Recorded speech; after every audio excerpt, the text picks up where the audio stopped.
Happy New Year to you all, and welcome to the Rose City, where we kick off 2025 in style as two of the WCC's premier teams face off as the Gonzaga Bulldogs visit the Portland Pilots. Welcome inside the Child Center. I'm Brian Slyke. I'm joined by my friend and former Gonzaga standout and WCC head coach, Jennifer Mountain, and we'll have your call today. Gonzaga has had a slow start to the season. They've dealt with the injury bug, but they're on the mend at the right time as WCC play kicked off last week. For Portland, though, they got tripped up. Their first loss on Monday against Oregon State in overtime. They're trying to get back into the win column today, but it's a tough Gonzaga team. J-Mo, both these teams were picked at the top of the WCC preseason poll. What are you expecting tonight? Brian, tonight's game is going to be a battle. I mean, Gonzaga-Portland matchup is always competitive. It is super emotional. Portland beat them the last two seasons in Vegas for the conference tournament to go to the NCAA tournament, but Gonzaga has won 31 straight league contests against them. Portland dropped one to Oregon State the other night, looking to bounce back and get back on track, trying to get that first regular season title. Well, Portland's going to need to play tough inside with the power of GU, and that's going to fall on the shoulders of Trista Hull. Trista Hull, grad transfer out of Boise, has found her niche on the bluff, has had a solid mid-range game. She finishes well around the rim. She can shoot the three. She's a force in Portland's press and a rim protector, averaging almost 5 rebounds a game. She found herself in foul trouble the other night against Oregon State. She's got to play a clean defense against a very tough Gonzaga front line. Well, the WCC, they are on watch as former WCC Player of the Year Yvonne Ejim is back and even better this season. Yvonne Ejim, the reigning Player of the Year in the WCC. She leads this conference in scoring and rebounding and continues to dominate the paint, has a great mid-range game, really good around the rim, finishes both ways, and she rebounds really hard. She has done a great job for the Zags, averaging just over 20 points and 8 rebounds per contest. All right, it's time to introduce the third member of our team, Brenna Green, about the importance of tonight's matchup. Coach Meek did not mince words about the importance of tonight's game when we spoke to him in our pregame chat. He said that this game on January 2nd is a must-win for either of these squads to remain in contention for the WCC regular season title. A loss tonight for the Pilots would mean 2 early L's in conference play for Gonzaga. It would mean 3. The additions of WSU and OSU to the WCC have really pushed both Gonzaga and Portland because there's so much parity amongst those 4 top teams. You want to finish in the top 2 in this conference because that means you get a bye to the WCC tournament semis. Coach Meek thinks that this league is only a 1-bid league, so that means you have to win the WCC tournament in order to go dancing in March. He's right that this game could have huge implications for both of these teams' paths to the postseason. Back to you guys. And there's a look at the head coach, Michael Meek, in his 6th season, over 100 victories in that short time on the bluff for Portland, including 3 WCC tournament titles. He's just done a terrific job. Mike Meek has come in, changed the whole atmosphere about women's basketball here at Portland. I mean, the chemistry and what this group has done, just been terrific. On the other side, it's Lisa Fortier in her 11th season, over 270 career wins in those 11 years at Gonzaga. This is the first time that she's had a losing record this far into the season, and she's looking to change that. As you see, she was the WCC Coach of the Year last season. Well, you look at what Gonzaga has gone through with injuries, and this group is getting players back. They are getting healthy. Watch out for the Zags down the stretch here. Opening tip won by the Pilots. They're in their white uniforms.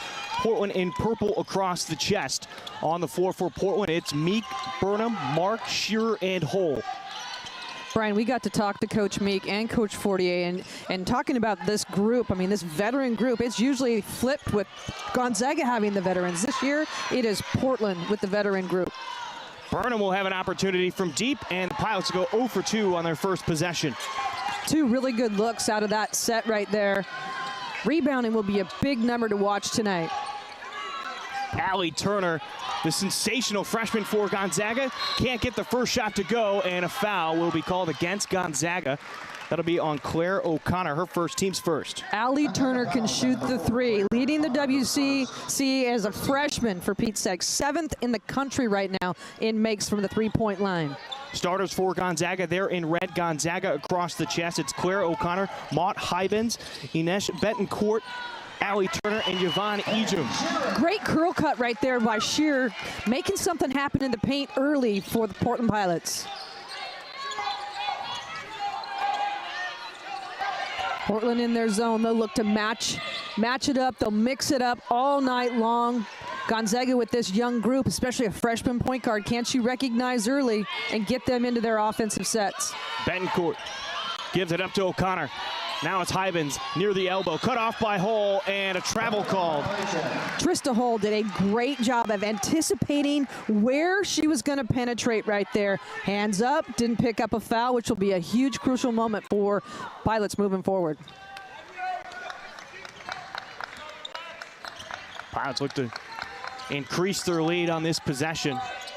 Gotten some good looks early on. Shearer will get another opportunity. Got hit on the arm. She'll head to the line.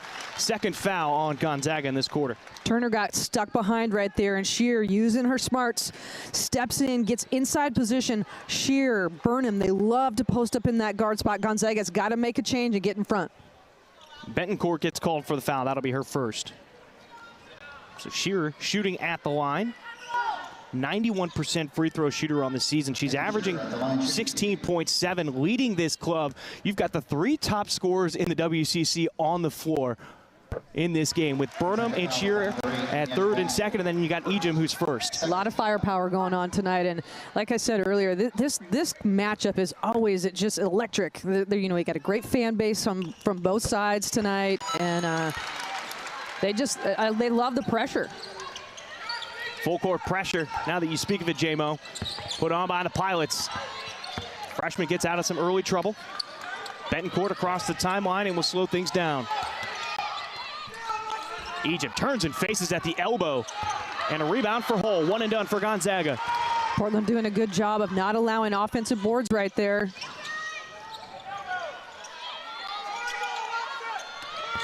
Portland looking for its shot. Burnham got blocked by Ejim. Ejim using her length right there. A little bit of a size advantage on Burnham going inside. She normally would post a guard up, not a post player in that spot. Ejim is long on that shot, but the rebound ends up in the hands of the freshman Turner. Ejim's really good in the mid-range, and somebody's got to step up and take the ball. And Portland fortunate right there that Gonzaga didn't make that basket, but Bulldogs will keep possession. They'll get 30 on the clock, too. Portland not in a position right there to stop the basketball. Ejim had the ball at the three-point line and literally had about 8 feet to the lane with nobody guarding her. Correction, it's 20. Didn't know if they gave Portland possession or not before it went out of bounds. Betancourt near the corner, now brings it back out up top. O'Connor fighting against Burnham, and Hybens gets it over Mark. Hybens did a good job of doing her work early, and that's why she got that look so early. Got somebody on her back, catch and score. Hull went up and underneath, used the left hand on the far side. Really smart. Crystal Hull knew she had somebody on the inside, reversed and went to the other, used the rim as protection. Betancourt trying to go coast to coast with it. Offensive rebound, Hybens.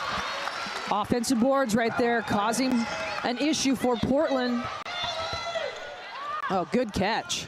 Hull fighting through some traffic and hits the deck, still makes it in. She's got 4 points. The pace of this game is starting to increase. Both teams trying to create and transition. Inside to Hybens again. The WCC 6th Woman of the Year with her 6th point of the evening so far. Hybens with a solid move, little pivot to the inside. Uses her strength to go up and over. Trista Hull a little bit out of position right there. Both teams with 6 points in the paint early on. The only points not in the paint are the free throws from Shearer. It's been all about penetration and transition buckets. Burnham penetrates there, and that'll be one and done for Portland. Turner in transition, pulls up from 3, knocks it down. Turner, you could see her starting to look around half court if somebody was going to pick her up, if not pulling that trigger. She's got deep range, guys. You got to watch and you got to get a hand. After the offensive rebound from Hybens, it's 3 straight field goals now for Gonzaga. Burnham picks up her dribble. Mark cutting to the basket, cut off by Ejim. 10 on the clock for Portland. Mark puts it on the floor. Somehow got it through the traffic, up and in. Mark just good job of maintaining her balance right there. Kind of got pushed. And they're going to call Betancourt with the offensive foul. That'll be her second. Sheer anticipating once again where the ball handler is going, gets that first step over, picks up the offensive foul. Portland doing a nice job of allowing pressure. Take a look at the anticipation here by Sheer. Just does a good job, moves her feet, hands up, not swiping at the ball, doesn't allow the officials to call that. Good work. Esther Whittle has checked in along with Taylor Dalton. For Portland, Ananiev and Spear have checked in along with Mogul. And a travel by Hull. Just the first turnover in the game for Portland, but one thing I think we need to watch too is the depth. I mean, Portland has so much depth on this roster, and the bench points will be important. Gonzaga is still struggling with injuries, has a couple different players with, restricted minutes. Esther Whittle with it. You got Sallenbein, who is the highest rated recruit that Gonzaga's ever gotten. She's on a minutes restriction after dealing with a knee injury last year. Played in her first game against Pepperdine back on the 30th. Poked away by Ananiev, another turnover for GU. Third turnover by the Zags. Have got to do a better job of taking care of the basketball, and that's all about Portland's pressure.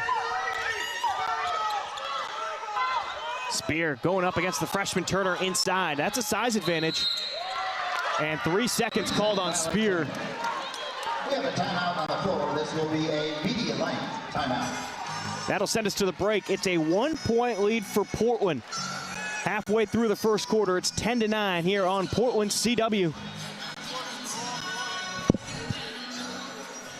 Fans, don't forget to visit our old spaghetti factory. 10-9 lead for Portland inside the Child Center over Gonzaga, but let's send it over to our sideline reporter, Brenna Green, who has a bit of Spokane area flair in the Rose City. Yeah, Macy Vernon is from the Spokane area, so I figured this Gonzaga game was the perfect game to talk about these kicks also made by a basketball player from the Spokane area this offseason. Macy received these custom shoes from Cal guard Jada Noble.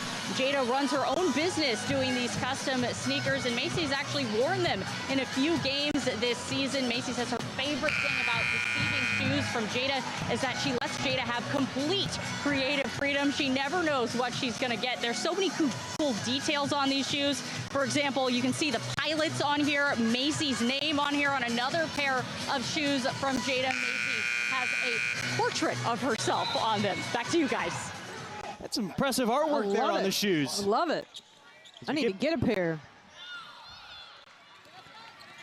Get back into the game action here. And a foul in the paint. They're going to call that one on Mogul. That'll be her first, the team's first here in the first quarter. You have any type of flair like that on the floor when you were playing, J-Mo? With those shoes? No. I wish. I would like to wear a pair now, Brian. I think I could pull it off. I think you could. Yeah. As Dalton and the Zags have it with 20 on the shot clock, trailing by 1. Into Ejim at the elbow. Ibens, size advantage against Mark. 7 on the clock.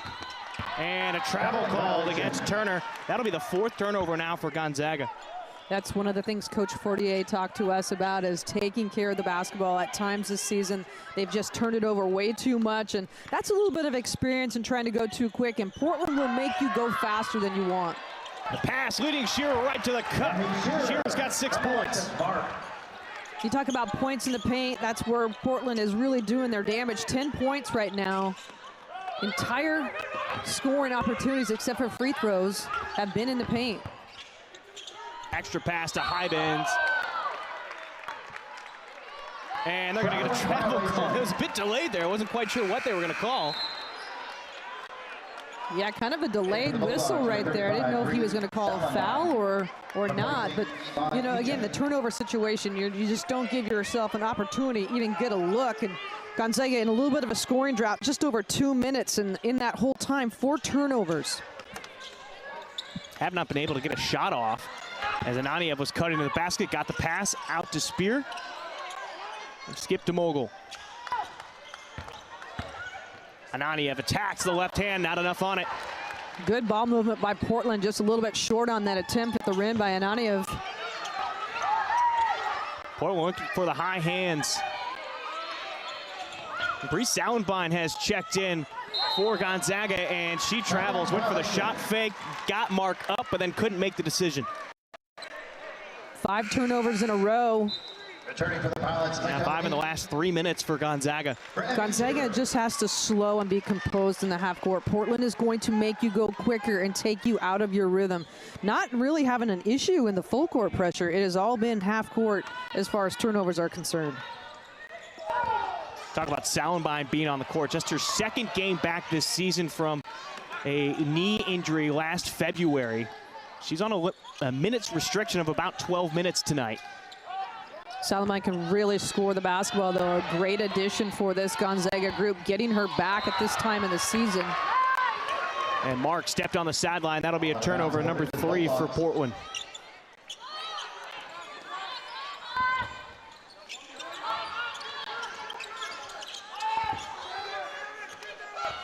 Sallenbein faced off against Mark, gets it across the timeline with a couple seconds to spare, and the loose ball ends up in the hands of Dalton.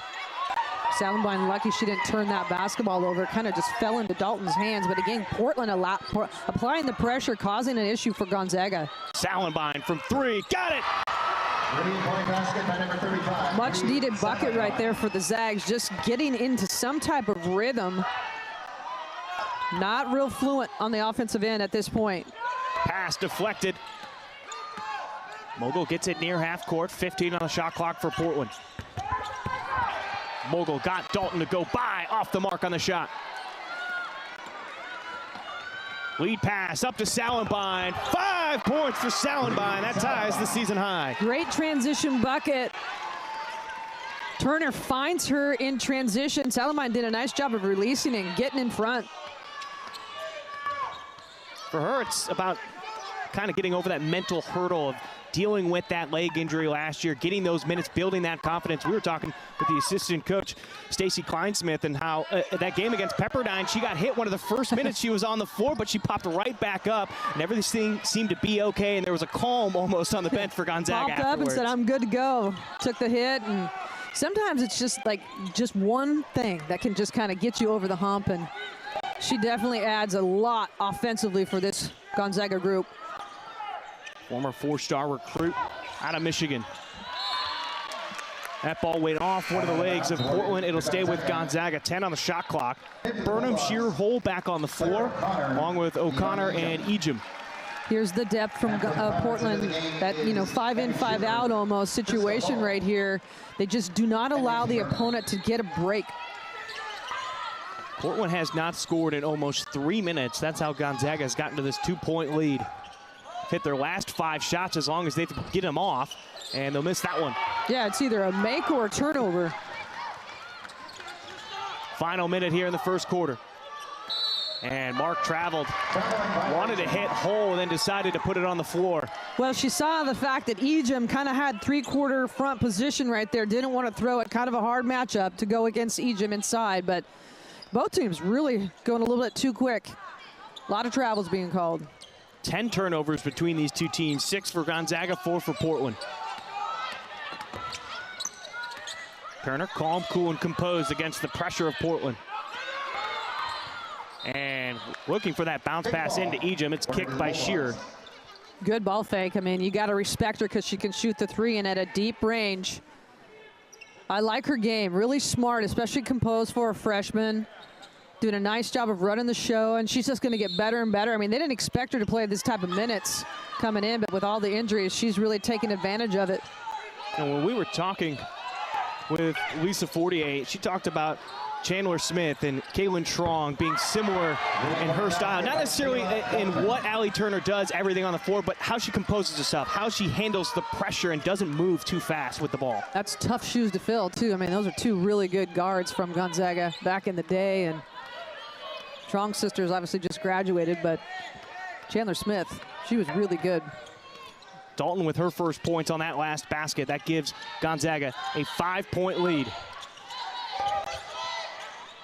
Shearer into the corner, found Meek, and Meek will knock it down, cutting into the lead for Gonzaga. Great inside-out attack right there by Portland. Meek drills the 3. Turner's shot was close, but unable to fall. It's a 2-point lead for Gonzaga. As Gonzaga hit 6 of their last 7 shots from the field, and Portland ended a long drought thanks to Mikel Meek cutting into the lead for GU on Portland's CW.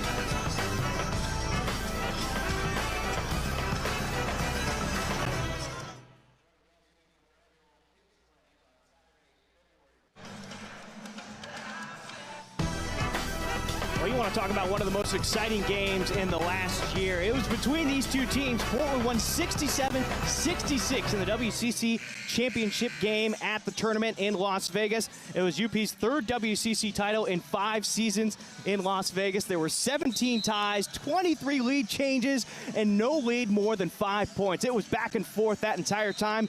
And as a reminder, that came 13 days after Portland lost by 50 in Spokane. I had the opportunity to call that game too, and you go back and you look at the game in Spokane 2 weeks prior, and then you see what they did in Vegas. Portland just completely changed their game plan. They came in with confidence, and whatever is in the water in Vegas, certainly Portland's favor right there. You look at what Coach Meek has been able to do at Portland. Gonzaga during the regular season has bested him 11 times so far. But Meek has the upper hand in the tournament. 3-0 against Gonzaga when it matters most. You want to be playing your best basketball at the end of the season. Coach Meek talks about that all the time with us, is just this growing process. The entire season, you know, want to schedule well in the preseason, want to do well in the preseason, but you want to be playing your best basketball in March, and they certainly have done that the last few years. Another travel called in this one. That'll be turnover number 7 for Gonzaga. Brian, the turnovers right now are really what is hurting Gonzaga. They have done a nice job. I mean, they're shooting 50% from the field, 60% from the 3. They just can't take care of the basketball. That's the 7th turnover of the game. Not really causing transition buckets, I will say. The dead ball turnover compared to a live ball turnover in Portland's or in Gonzaga's favor. Ejim will get called for the foul as Burnham will go to the line. First one on Ejim, and the first foul of the second quarter. And for the Bulldogs, take a look. Mark does a good job of just squaring up, and a little bit miscommunication defensively by Gonzaga, and Burnham does a nice job of back cutting and getting to the rim. Unable to finish, a little bit off balance right there. Burnham, an all-WCC preseason selection, 2nd team last year. Had 21 points in the loss against Oregon State. That's the 5th time she's had a 20-point game this season. But she's 2nd in the conference in free throw makes, free throw attempts, only trailing behind number 15 at Gonzaga, Yvonne Ejim. She's just having a solid senior year. I mean, in all areas. And I just feel like she is a little bit more composed and is really doing a nice job of just being solid every single night out. Very consistent. And that's exactly what Portland has needed after losing a couple important players over the last few seasons, as Ejim will get her first basket of the afternoon. And if you're Portland, you got to be happy with that right there. And the fact that that is her first bucket of the game. Yvonne Ejim is a scorer right now, hasn't had too many opportunities because of turnovers. Gonzaga will hold on to the 2-point lead. Inside to Hybens, and it's knocked away by Burnham and Hull. You see Esther Little right there on the 3-point line. Not a big 3-point threat. You know, Portland basically stepping off, double teaming Ejim inside. She's got to step in and attack the defense right there, make something happen. Yeah, just a 13.3% 3-point shooter is Little. O'Connor fading away. Can't get the shooter's touch, and there's going to be a foul called. Gonzaga doing a really good job on the boards, out-rebounding Portland in that first quarter, 10-3. They had 4 offensive boards to Portland's just 1 offensive board. And that was an issue the other night against Oregon State. And one thing that Coach Meek talked to us about, the fact that they've just got to get more physical inside. This is a good team to try to match that physicality. We talked about Oregon State. We've also talked about Washington State, about how they just have bigger bodies coming from Pac-12 now in the WCC as Burnham gets that last basket. But Gonzaga, a bit more your size, and you can try to body them up a little more. Yeah, just a different athlete, though. Great rebound there by Mark. Lead up to Shearer. Mark was open on the block.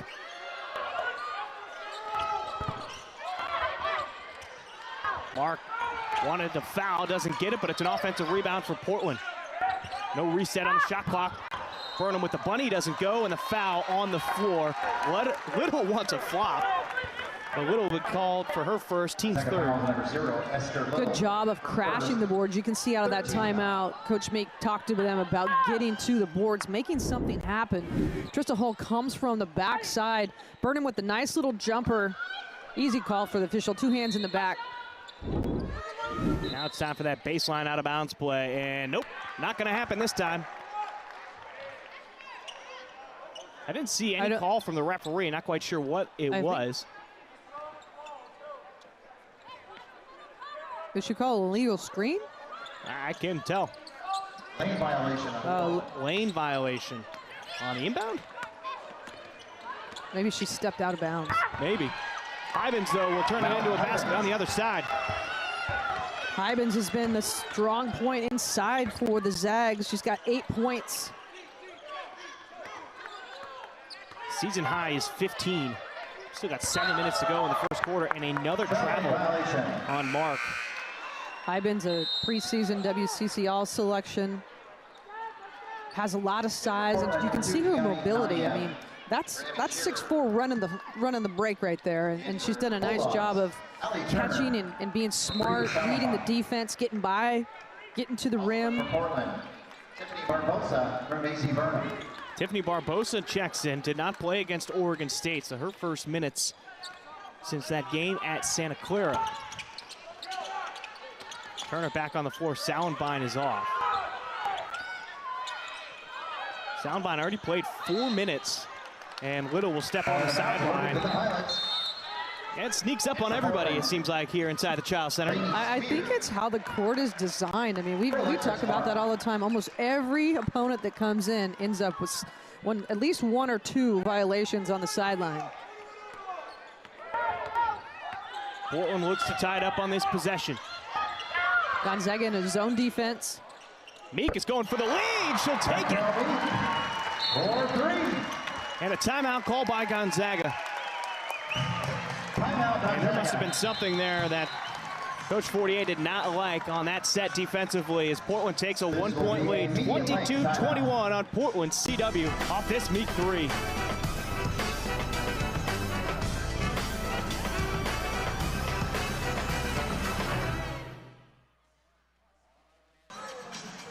Portland Pilots men's basketball hosts the Gonzaga Bulldogs on January 25th at 5 p.m. Tickets are selling fast, so get yours today at portlandpilots.com/ZagTV.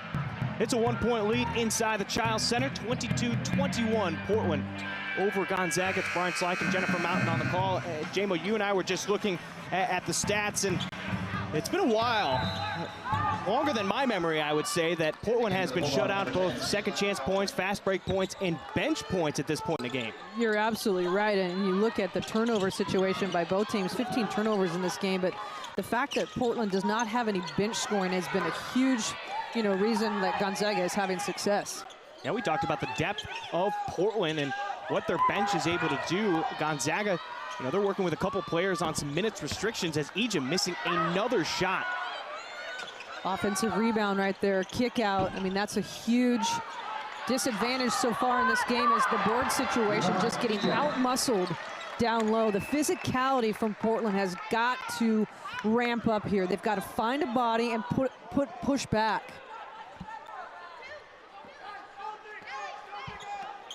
Well, Egypt ripped that rebound away from Hull and put it back in, so Egypt has 4 points now. Gonzaga back into their zone. Excuse me, Brian.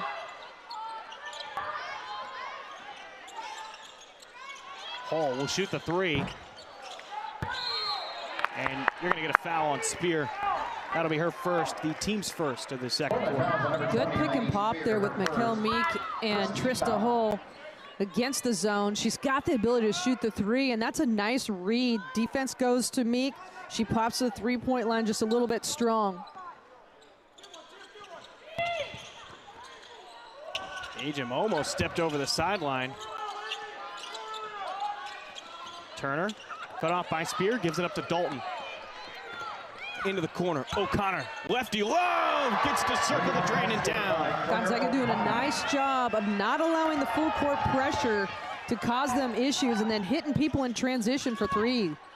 Pass inside to Hull. Couldn't get a clean handle of it. It's a turnover. Ejim to Dalton. Lays it in. Dalton's got 5. Yvonne Ejim leading transition right there. You love it when your post player's out in front handling the basketball. It's a 7-0 run over the last 45 seconds now. And another turnover for Portland. That's 9 in this game. Gonzaga's pressure picking up, defense switching things up. Ivins turns at the elbow, extra pass to Dalton, over to Turner. Knocks it down over the hand of Ananyev. A 10-0 run by Gonzaga over the last minute, and they lead by 9. Gonzaga with beautiful ball movement right there. Not only getting transition buckets, but in the half court, just picking apart the zone, hitting threes, crashing the boards, making things happen.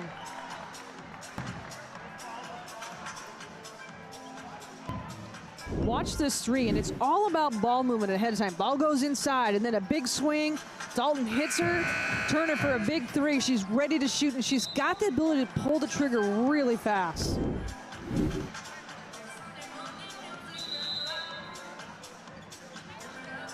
If you're Portland, you need to come back out of this timeout, reestablish, get some pace. You want to control the pace of this game. They want to go quick, but you don't want to go so fast that you take yourself out of what you normally do.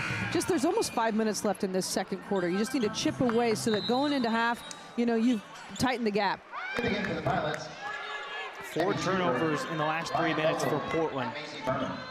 Gonzaga again in their zone out of the timeout. Burnham and Shearer back on the floor for Portland. You know, the beginning of the game, Brian, Portland was getting a lot of paint production. Gonzaga switched this zone, kind of making Portland shoot outside jumpers, and they just have not been successful. Shearer found Burnham underneath. 6 points now for Burnham. High-low option out of the zone attack by Portland. Good job out of the timeout. That happened because of the ball movement and getting the ball to the inside of the paint. Now Gonzaga keeping it on the outside, finally gets it at the elbow to Hybens. Ejim into the paint, over the hands of Hull. No shooter's touch. Good job by Hull of making Ejim take an off-balance jumper. Good defense. Hull skips the 3. Skip past to Mogul, now to Hull in the corner. Better opportunity. Can't capitalize. Offensive rebound, Shearer. She lost it on the way up, but it gets blocked. It'll stay with Portland, 19 on the shot clock.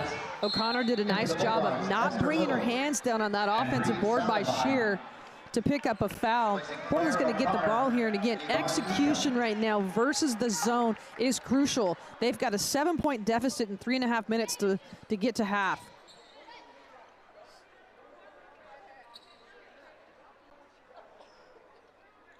So they're going to wipe up the floor. That's why we have that brief break right now. Gonzaga offensively shooting almost 50% right now, 56% from the 3, 4 of their last 5, but it's all about ball movement right now. They're, you know, turning Portland over. They're getting out in transition, half court, doing a nice job of executing. They're shooting about 20 percentage points higher from 3-point range than they have during the regular season as Gonzaga. Hybens picks up her first foul. That's the 4th team foul in the second quarter. Well, it's the type of 3 that they're getting. They're not forcing the issue. It's wide open looks. They're ready to shoot and in rhythm.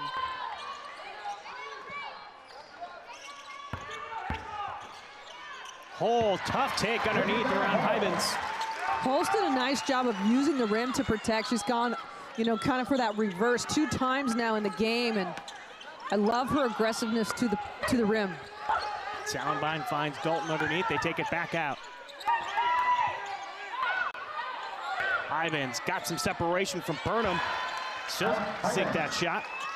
Ivan has the ability to shoot the mid-range jumper. She's got 10 points in this game. Has not missed a field goal at this point. Now 5 for 5 to go along with 4 rebounds. Her season high is 15 points. Somebody needs to help Mogul. Gonzaga back in man, matching it up.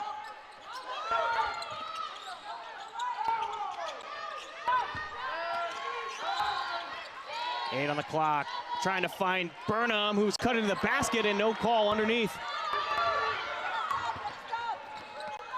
Dalton slows things down for Gonzaga. Hybens, quick shot on the turnaround hole. Hybens did a great job again of running the rim running, getting position, and then just catch and go right to the rim. Smart, kept the ball high. It's a quick shot or a turnover that Gonzaga is able to get out in transition. Shearer gets her own miss, can't get the putback, and Hull got wrapped up on the arm. She'll head to the free throw line. That foul will be on Dalton, her first, the 15th foul. So Portland has a chance to get back to the free throw line a couple times with 2 minutes left. They're in the bonus until halftime. Krista Hull did a nice job of just crashing the glass right there. Multiple opportunities that Portland, they're kind of getting pushed a little bit under the rim to, kind of make those bunny-looking shots. But Trista Hull did a good job of attacking the glass. If things aren't falling, you got to go get rebounds. We were talking about Bree Sallenbein. It has not been an easy road for her from high school to this point. Let's send it over to our sideline reporter, Brenna Green, with more on that story. Yeah, Bree Sallenbein's injury history is the definition of unfortunate. Her junior year of high school, she tore her right ACL. She played her full freshman year at Gonzaga up until right before the WCC tournament. That is when she tore her right ACL again. She opted to redshirt her sophomore year to get back fully healthy, but right before her redshirt sophomore season started, she tore her meniscus and ultimately had to get surgery. She finally debuted that year in December, but again in February of 2024, you guessed it, she tore her right ACL for the third time. Like you said earlier, Gonzaga's game on Monday was her first game back from that. The fact that she is even on the basketball court right now is a true story of perseverance. Back to you guys. Yeah, it's a great story. Shearer hits that three-pointer for Portland to get back within 5. But you hear about players, they tear their ACL once. Sometimes they come back stronger. But usually after you tear it that second time, there's not a lot that you can do with it. And Sallenbein proven that she can get back on the court after 3 tears. Takes a lot of guts, too. And knocks down the triple. Well, I'll tell you, talk about efficiency. She's got 7 points in about 5.5 minutes. 8 points. 8 points, yeah, that was a 3. 8 points in 6 minutes of work. 8 points is a new season high. Well, you just see how fast she can put up point production for the Zags. Mogul, not enough on it. An 8-point lead could be added on here by Gonzaga. Little, the take to the cup, the left hand, her first points. Gonzaga is taking advantage of quick shots or missed shots, and they are running right after the board. And Portland called for a travel again. Ananiev will check in along with O'Connor and Ejim for Gonzaga. Portland with 10 turnovers, and again, it's guards going a little bit too quick. Gonzaga bringing their own pressure, keeping the ball handler in front, and Portland's guards just struggling a little bit to make decisions. Final minute here in the first half. It's a 10-point lead.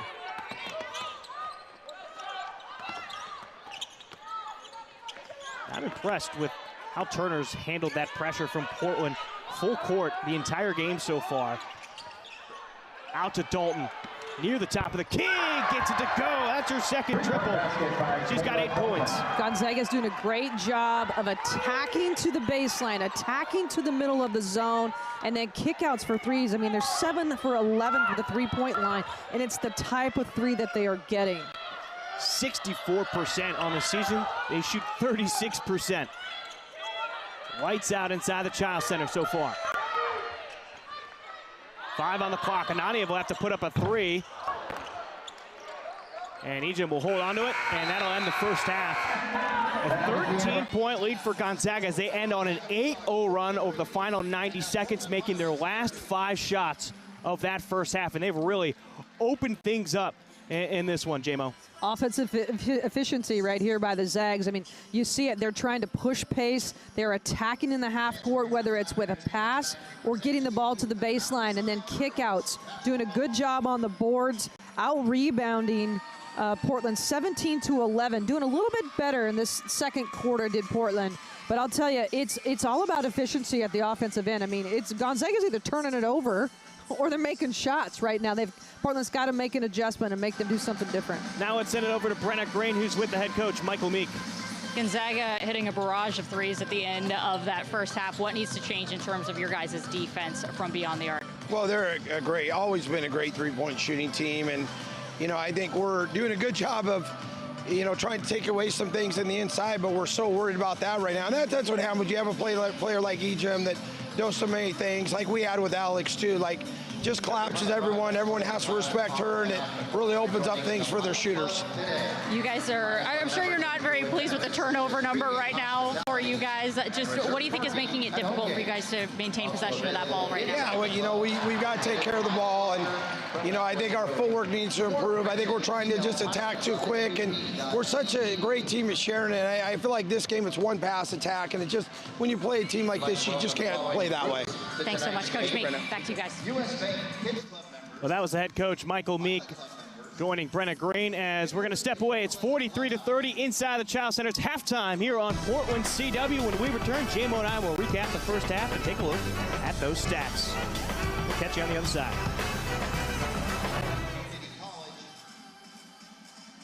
Mountainside girls basketball. 8-point lead at halftime. Brian Slyke and Jennifer Mountain on the call.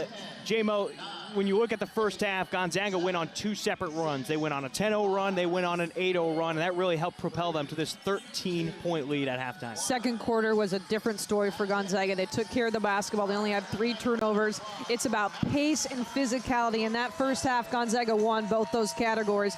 Portland's got to come back out and reestablish. The rebounding category is going to be huge in this second half. Gonzaga out-rebounded Portland 17-11, and that's going to be a big factor. And then the three-point line, I mean, Gonzaga shot lights out, and it was about the type of shots that they got. Inside, outside attack, getting great looks and pulling the trigger. Well, for Portland, they had a bright spot in that first half. It was Emmy Shearer. She put up 9 points to really get them going offensively. She dished out a couple assists as well. Well, you just see her creating nice little curl cut there, did a nice job of just raising up and finishing in the paint. She does a good job of just drawing the defense, smart kick out to Mikkel Meek, reading the defense. And then we talk about the fact that she can post up so well with her length and her size. Multiple opportunities in the paint for her easy looks. They've got to go back to that in this second half. Let's take a look at some of those first half stats. You talk about the shooting from Gonzaga, 56% from the floor, 64% from three, which is way out shooting their seasonal average. Well, 7 of 11, I went back to the type of threes that they're getting, because, Brian, they're getting wide open looks, and it's because the ball's going inside, defense is sinking, and then they got to kick it back out. We talked about the rebounding category right there, 17-11, and those turnovers too high by both teams. Yeah, let's take a look at what we call our disco stats. For Portland, though, a bit underwhelming. 0 fast break points. You've got 0 production from your bench, and we talked about the depth for them so far. I don't know if I have ever at halftime seen 0 fast break points and 0 bench points for a Portland Pilot team. This is their bread and butter. They've turned people over. They make you go quick, and they have done that at times tonight, but it's been a dead ball turnover. Most travels, not necessarily out in the open court, but just the bench has got to be more of a factor. They've got to come in, have some confidence, pull the trigger, and be aggressive. All right, for Portland, they have a deficit to try to overcome as we send it to break. They trail by 13, but they're no strangers to comebacks against the Gonzaga Bulldogs as they try to mount one inside the Child Center, get their first victory in the Rose City against Gonzaga since 2001. We'll be back.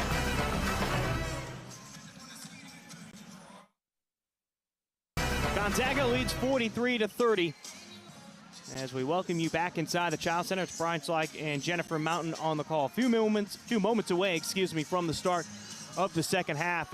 J-Mo, you talked about reboundings being a big factor and then limiting turnovers. Those were keys for both sides in this matchup. How do you see both of them kind of playing out here in the second half? Coach Meek addressed it in the interview with Brenna. It's just, I think right now Gonzaga's kind of allowing or making Portland's guards go a little bit too quick. Move with a pass, move the basketball instead of, just trying to create one-on-one. And they are a team that normally shares the basketball really well. We talk about it with them all the time. And, on the other side, Gonzaga, the same thing. I mean, it was, travels. And I thought, did a nice job of adjusting in the second quarter, only had 3 turnovers. But this is going to be about pace and physicality in this second half. You look at the turnovers for both sides, and it's what you sort of just mentioned, a lot of travels which are preventable. And I'm betting that might have been a point of emphasis in that locker room at halftime is, hey, we need to take care of the ball. We cannot have these silly turnovers that allow extra possessions for the opponents. 100%, and it's all about the defensive pressure that's causing those turnovers. They're making each other go a little bit too quick in the guard spot. That's why ball movement off the ball is really crucial. and then just being smart and executing. I thought, you know, Gonzaga kind of settled down. The full court pressure really did not throw them for a loop. It was just mistakes in the half court. And then when they did get shots, it was high percentage shots, and they shot the ball really well. So, you know, you eliminate turnovers if you're the Zags. Portland few minutes and just chip away by getting great offensive opportunities and then defense. Let's send it to Brenna Green, who talked with Meek going into half. Now she talks with Lisa Fortier coming out of halftime. What were her thoughts on that first half? I asked Lisa what she was most pleased with her team's performance in that first half. She actually pointed to the 9 turnovers that this squad has. She says it's a big deal only turning the ball 9 times against this Portland squad, and that it's really something that she is happy about. I did also ask her about her bench play, those 18 points off the bench, and in particular Bree Salenbine with 8. I asked her if that made her emotional, considering we just talked about Bree's injury history on the broadcast. She said, quote, "Everything makes me emotional." Back to you guys.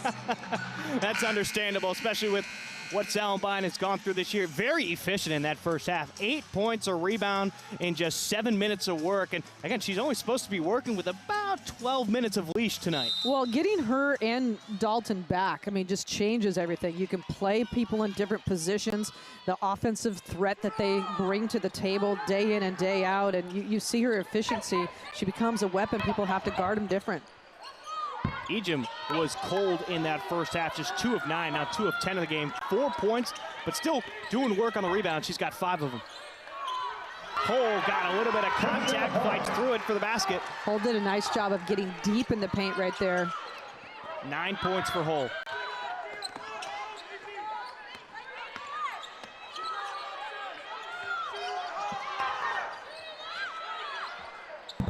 And Hybens gets that shot off to go in. I thought Mark might have gotten a hand on it. Hybens is just having a field day in that paint area, doing a good job and shooting the ball with a lot of confidence. She's got 12 points, and that'll be a turnover for Portland. Zags are moving. Ejim out to Bentoncourt, and I think she could have taken it to the cup right there. I agree. Maybe Shearer just tried to do too much right there with the basketball. That was a block from Hull. Well, if it wasn't a block, it was at least poked away. Burnham fighting through the contact of Ejim and Turner. She'll head to the line. Burnham really smart right there. The defense out of position. She had her on a hip, had the lane to the rim, and she's so smart at drawing contact and using her body. Has good size and strength.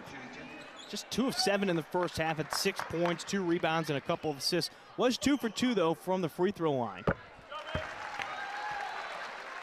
And that's senior from Spangle, Washington, not too far away from Spokane. Started her career at Eastern Washington. Right down the road in Cheney. Yep. Found her way here to the Bluff, and she's been terrific so far for Portland in her time here. Ejim strong on the shot. Mark will come down with a loose ball. Cross-court pass to Shearer. And a block from Bentoncourt. Bettencourt just being smart and using her athleticism right there in the open court.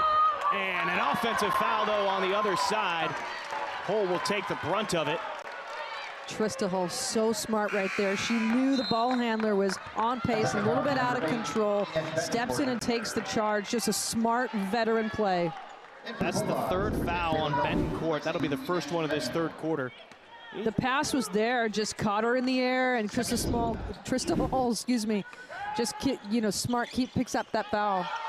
And the pass too far. Hybens lost it. I think they called a foul on Burnham. They did. So that'll be Burnham's first, team's first. Really bad angle to get that ball inside, and Burnham really didn't have a chance of catching that basketball, and Portland turns it over. And now the Zags have numbers. And Dalton will take it back out and slow things down offensively. You see the addition of Dalton in the lineup just changes the pace. Extra ball handler, she's super smart and has experience. Hybens remains perfect. She now has 16 points. That's a season high, and she's 8 for 8 from the field. That is a new career record for her as well. Portland doing a good job of making things difficult for Ejim, but Hybens is taking advantage of it and getting mid-range jumpers. And correction, not just a season high, it's a career high for Hybens. 7 on the clock. Meek in at the elbow, gives it up the hole. Extra pass to Mark. Portland's got to put it up. Burnham does. And that'll be the only opportunity for the Pilots. Good defense by Gonzaga right there, making them take a shot late in the shot clock, contested from the three-point line. Portland's got to get to the paint. Portland, no field goals, closing in on 3 minutes. Ejim gets it on the block, gets fouled, makes the shot. She'll head to the line for the three-point play. Ejim doing her work early in transition, gets the defender deep behind her. She can go both ways, and a good job of just catch and go to the rim. You can see she's going to step in. Great little duck in right there. Turn and go, uses her left hand high on the board. It's pretty. Believe it or not, this is the first free throw of the evening for Gonzaga.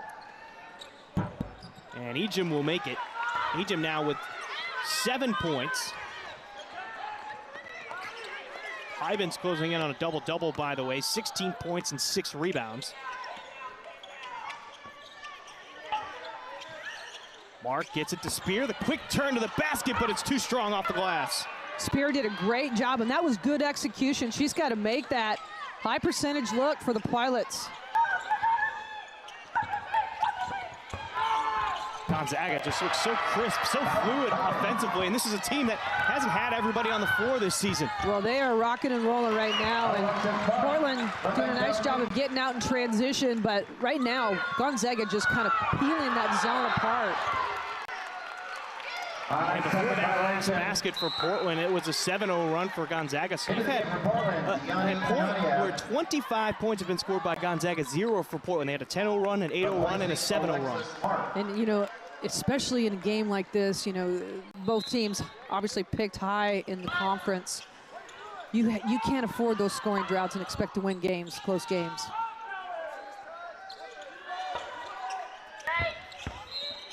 And a travel by Spear, shuffling those feet before putting it on the ground.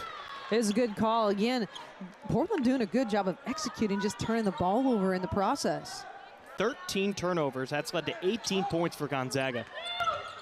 I mean, credit Gonzaga's defense, making Portland go a little bit quicker than they want. Turner with great handles right there in transition. Again, I cannot state how impressed I am with her play so far against the defense and the pressure that Portland puts on. You don't see too many freshmen come in and have a game like she's having, and it's not necessarily huge scoring points. It's just getting them into what they need to do offensively, not turning the basketball over. She only has the 1 turnover, and that was in the half-court setting, a pass that just went too far away from the intended player.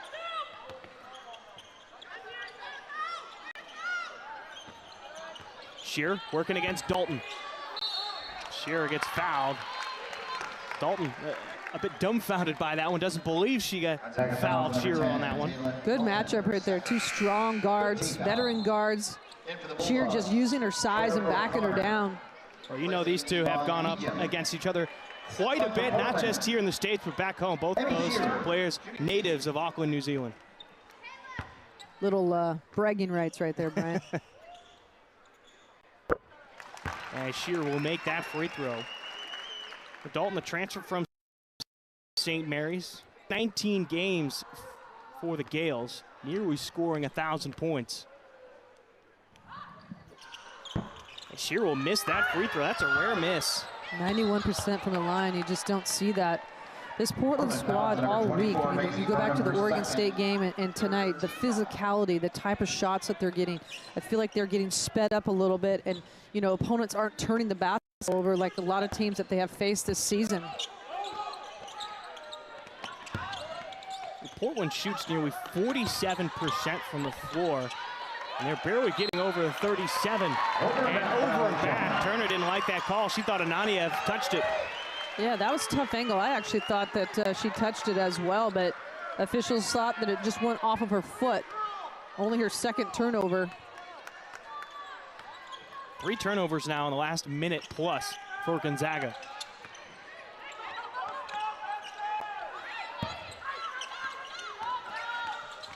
Meek with it. So crafty underneath. Going to go! Meek with 8 points. She'll head to the line.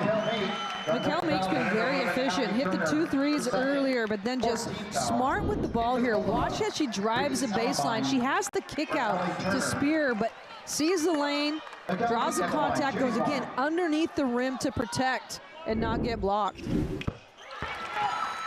Meek will make the free throw. 9 points, 2 assists, and a rebound. Naniev and Shearer causing trouble in the corner, and Meek ends up with it. Well, if you're Portland, that's one way to get back in this game, is to cause turnovers and then be efficient. We got a foul away from the ball. And that's going to be on Dalton. That'll be her 3rd. And the 4th team foul. So Gonzaga's going to have to be careful. That's actually their 5th team foul. Correction. So Portland's going to be on the line every foul now for the next 5 minutes as we set it to break. 52-39. Gonzaga leads Portland inside the Child Center. Meek getting in on the scoring action. She's got 9. Just a reminder. Turnovers in that same span as Portland tries to make a bit of a run here, but they still trail by 13 with 5 minutes left in the 3rd. The last minute and a half, though, their pressure has, caused turnovers. They need to go back to that, stay with that, and then offensively, quality look, share the basketball, slow and be composed, be quick but don't hurry. Portland with 3 fouls in this quarter so far, Gonzaga with 5. So next time that Gonzaga fouls, it'll put Portland on the line.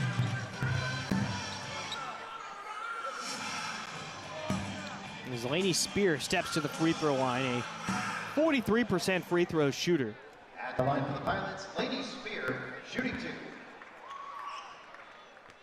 Spear, local product from Beaverton, makes the first free throw. Falls in the steps of her mother, Kristen Hepton, up in the Hall of Fame in the rafters here inside the Child Center. But talking to her preseason-wise, she talked about how there's really no pressure trying to live up to what her mother did here at UP. She's trying to create her own path, and so far I think she's done that. She continues to get better each game here. Yeah, I just feel like her growth is, there's a lot of upside, and she's just getting better and better. I mean, inside play, the physicality, she's doing a nice job of running their system. She's athletic and strong. All out of bounds. Very different than her mom. To the Bulldogs. Yeah. There's always going to be a little bit of, chatter at the dinner table. Well, Spears had her own success on this court. She won a state title a couple of years ago, and there's a turnover. Meek is running in transition. She was looking for somebody else to join her. Cut off, going baseline.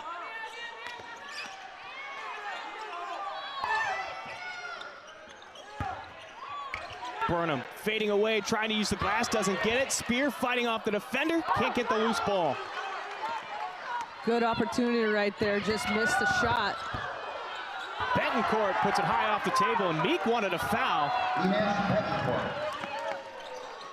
Lead pass to Burnham, stays in bounds, but then goes out of bounds. And turnover for Portland. And Coach Meek, he wanted a foul called. He thought Burnham got pushed on the end line. There was a little bit of contact, but Ananiev's got to know not to throw that ball. She's leading her out of bounds. And a great catch. She just doesn't have an opportunity to come back down and be smart with it. Still a 13-point lead for Gonzaga.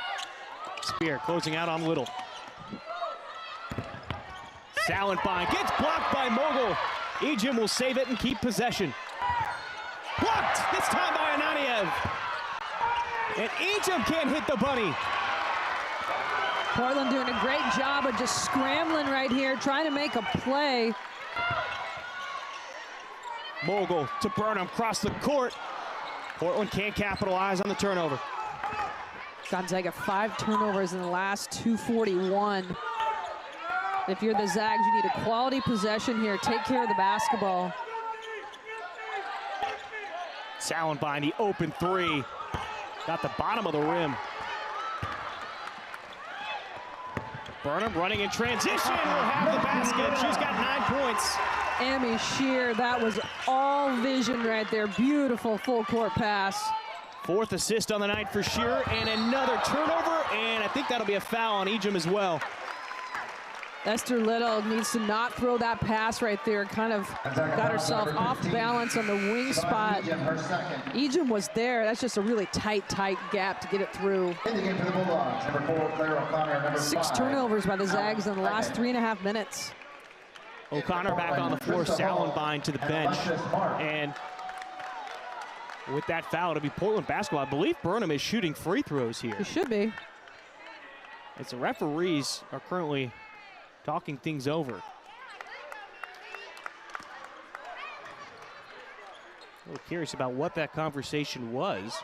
Well, Coach Fortier thinks it's a turnover, but they actually called a foul. Yeah, they called it on Ejim. That was her second. It would technically be the 6th foul of this quarter. At the free throw line for Portland, Maisie Burnham shooting 2. Burnham 3 for 4 from the free throw line tonight. Now with 10 points after that make. And she's 3rd in total scoring coming in to this game in the West Coast Conference. She had 247 points. Now 257, make it 256, or 258, excuse me. Gonzaga's done a nice job of making it tough on Burnham. No open looks. Yeah, just 3 of 11 from the field. Not exactly her most efficient day. Cole will pick up that foul. That'll be her first, the 4th team foul. But you look at what Hull was doing the other day. She fouled out against Oregon State, but now against, you could say, I don't want to say a more physical team with Gonzaga, but she's holding her own. Only 1 foul so far. Coach Meek talked to us about that and the fact that he had a little chat with her that she's got to be in the ball game. Hyman's got blocked and a foul's called. And that's by being smart. You have to know when and when not to go and to take chances or risk against a bigger, stronger, especially if you're out of position defensively. Portland is currently on a 12-2 run over the last 3 minutes and 30 seconds. Ivins can't make that free throw, a 61% free throw shooter. Watch as Shear gets back in defense, contest the first one, but again, no block out. Don't put a body on somebody. And Hybens has the length to go right over the top. That'll make it back to a 10-point lead.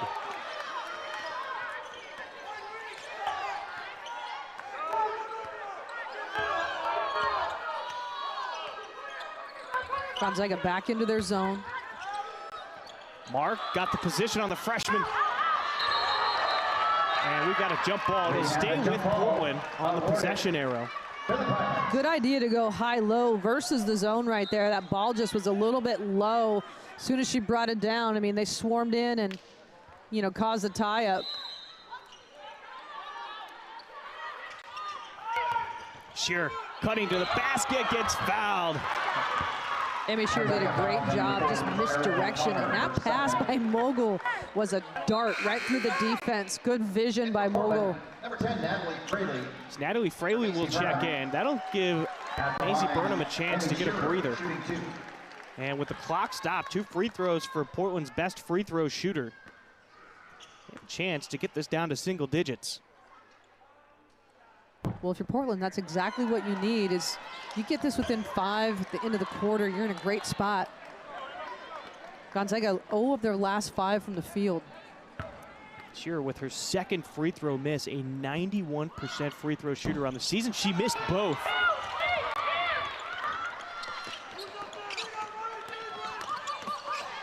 Ejim gets cut off. Gonzaga just looking for something to fall through the basket for him. You mentioned it, J-Mo, 0 for their last 5 over the last few minutes.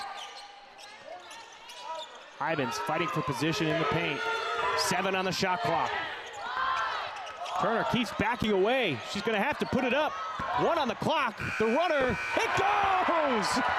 Turner smart to use the on-ball by Hybens there to get the little floater as the shot clock is winding down. Just a smart heads-up play by the freshman. 8 points, 5 assists now. Mark at the elbow, gets it the hole underneath, had the position on Hybens. Great high-low game by Portland. Alexis Mark to Trista Hull, great finish.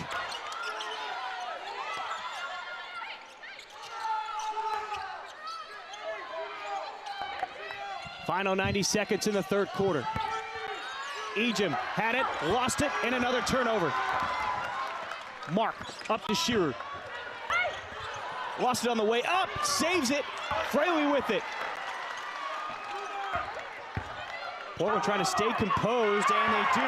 Portland with the basket underneath. Andy Shearer with athleticism to keep that ball in play, number one. It was going out of bounds, but great heads-up play, and Portland draws near. Hull with 13 points. Over her seasonal average of just about 8.5. O'Connor, the lefty hit down, or hit a triple earlier. Can't get it to fall this time, and a long rebound for Ejim.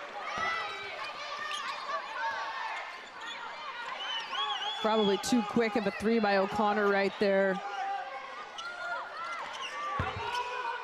Ejim going away from the basket. The shot is long, and we'll get another jump ball. It'll stay with Gonzaga. 6 on the clock, though. Great defense by Portland on that possession right there. You're going to see Trista Hull switch over on Ejim. Makes her take a difficult off-balance shot. And then Shear comes in from the backside, did a great job of rebounding. She was out of position, but it was all about hustle play. Gonzaga just one of their last 8 from the field. Make it one of their last 9. Meanwhile, Portland, they're 5 of their last 7. Shearer, no look to Burnham, and she traveled. Took too many steps. That's tough. Bad number situation. Coach Meek not happy about that. Shearer probably should have waited just a half a second longer to make that pass.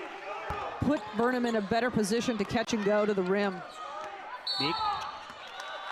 Meek will get called for the foul against Ejim, and that'll put Ejim on the line. That was Meek's first, the 16th foul though on the Pilots as Ananiev checks in for Shearer. Looks like Little will check in, possibly after these free throws for Ejim. Ejim 8 rebounds, 4 assists, 7 points so far. And she also has one of the 3 free throws. Well, just 3 of 14. Portland doing a nice job of making her take contested shots. Double teaming, trying to make her do things, you know, over the top. She's really hard to stop. 9 points now, 8 rebounds, 4 assists as Ella Zimmerman will check in for Portland, her first action tonight. Ella Zimmerman for Trista Hull. Ejim is out as well, Little is in.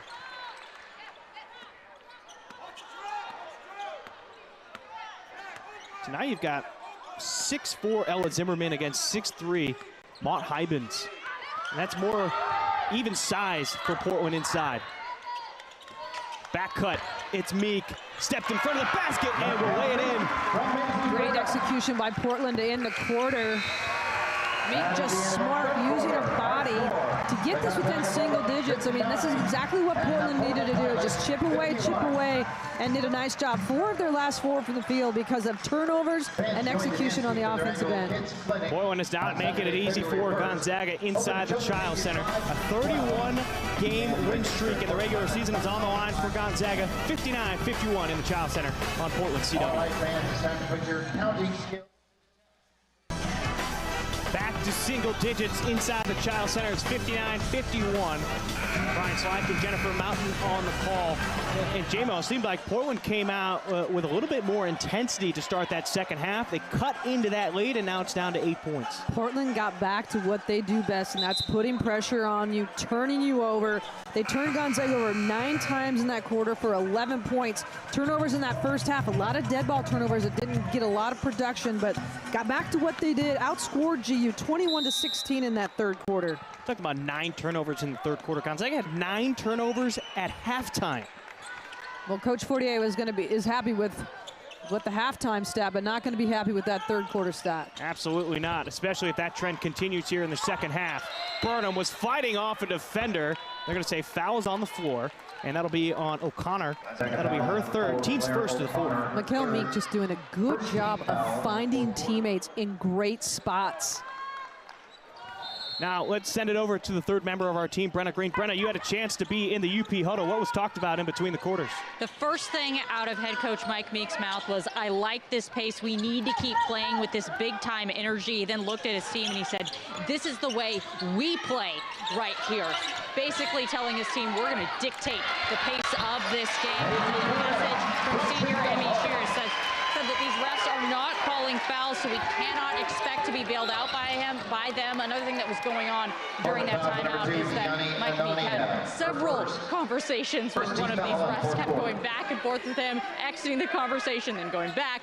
So there is some things being discussed, to say the least. Back to you guys. Yeah, he's just planting those seeds, as most coaches do.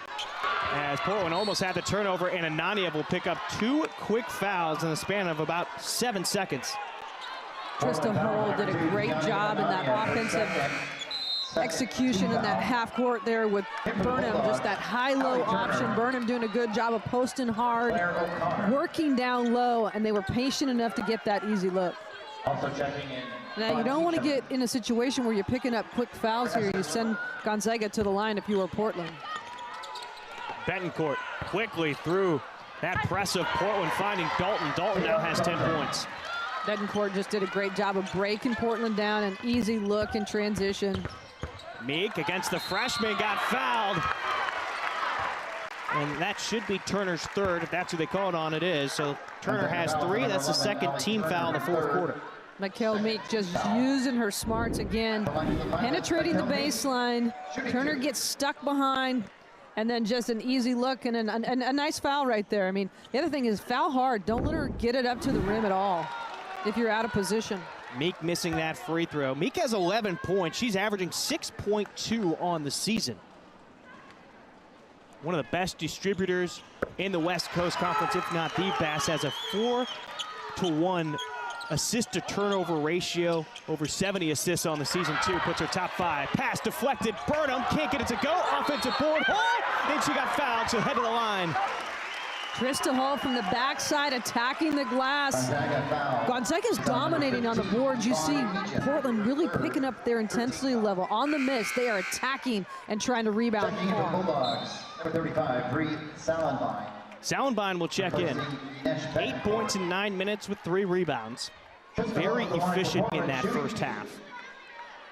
Portland only 7 offensive boards in the game so far.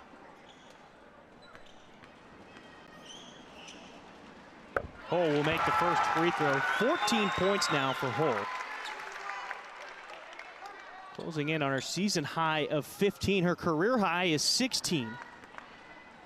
She set that at Boise State against Florida Atlantic, and now she's a point away from that. Well, and against a really tough front line of Gonzaga.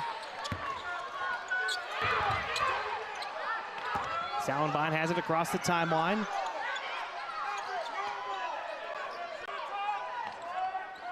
Off the foot of Dalton. Fortunate right there. That didn't end up in a turnover. 10 on the shot clock. Hybens double teamed.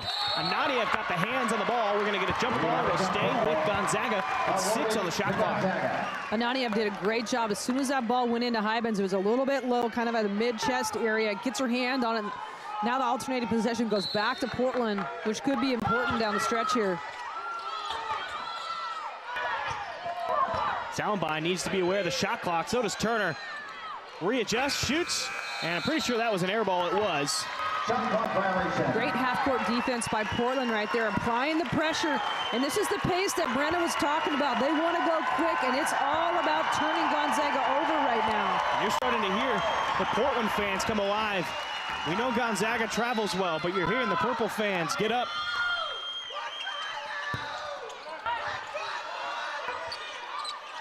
This Gonzaga squad at times has struggled to finish games. They had Oregon State up 12 with 3.5 to go and lost in overtime at home. Mark too strong off the glass, and a rebound by Burnham.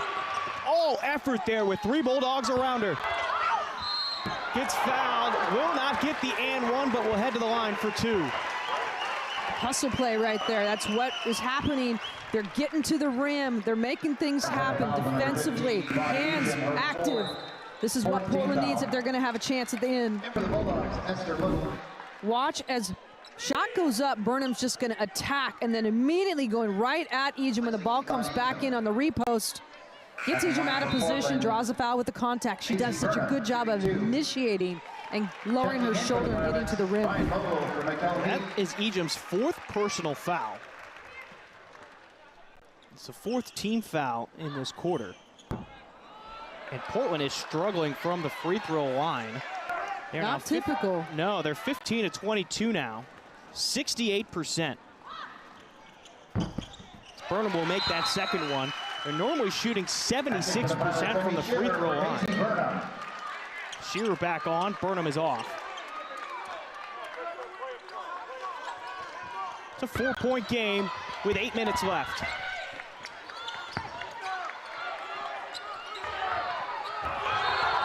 And there is a travel, another turnover for Gonzaga. That is 21 now in this game. Gonzaga just going a little bit in a frantic pace. They need to just stay composed, go back to what was working. It is all Portland's pressure right now. Speeding the ball handler up. Salamine just going a little bit too quick. Catch and read, then move. 4-point game. Portland can make this a one-possession game with a made basket. Inside the hole, got the feed and got fouled. Good ball movement by Portland against the zone. They attack the high post, and again, the high-low option for Portland in this half has been there, and they have capitalized on it. And Portland's aggressiveness going after Gonzaga. That's 5 personal fouls on the Bulldogs in this quarter, so now Portland will be on the line. Hull will make the free throw, and now let's send it over to Brenna Green. Trista Hull obviously having a great night scoring, but generally she's a really unique athlete for her position. She's a bit of an undersized center at 6'2", but it actually fits perfectly into UP's strategy during games. As we know, this team loves to press. We've seen that this game. Because she's undersized, she's more mobile and quicker in her rotations than other centers, but the thing that really makes her unique is her wingspan. Normally people's wingspans are the exact same as their height. Trista's, it's 6'4". That helps her deny even better in the press, and of course it also helps her with blocking shots. She's averaging 1.7 per game this year. Back to you guys. Yeah, tops in the conference at defending the paint. Anadiev trying to tie it up. Got all iron, and a reach-in foul by Shearer. Trying to poke that rebound to one of her teammates. That'll be her first, the team's third. Great look for Portland right there with Anadiev at the three-point line, and Shearer's just got to know not to go over the back on that right there and pick up that easy foul for Gonzaga. Brenna's point about Trista Hull, I mean, Coach Mink talks about her and Alexis Mark playing so much bigger than they are. Turner in trouble, and Nadia knocks down the pass. And now Gonzaga's in some type of trouble. They have 3 seconds to get it over half court.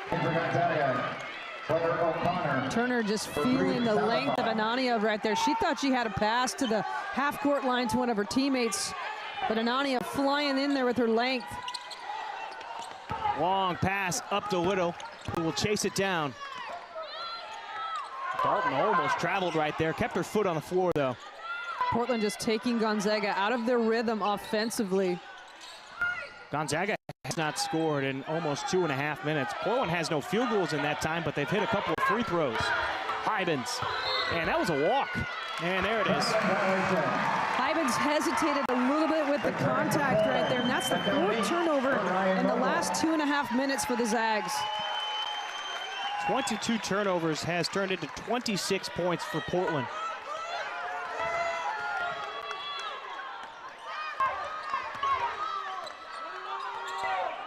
Final 6.5. Double team, gives it up to Burnham by O'Connor. Out to Shearer. And that one doesn't go. Ball still on the floor, and jump ball. It'll be in favor of Portland. Portland doing a good job of moving the basketball. They've had 2 wide open threes to tie the game, haven't fallen, but then the attack on the glass to get second opportunities was missing in the first half. They've made an adjustment. Portland starters, 4 of their 5 starters in double figures. Meek with 12, Shearer with 10, Hull with 16, Burnham with 14.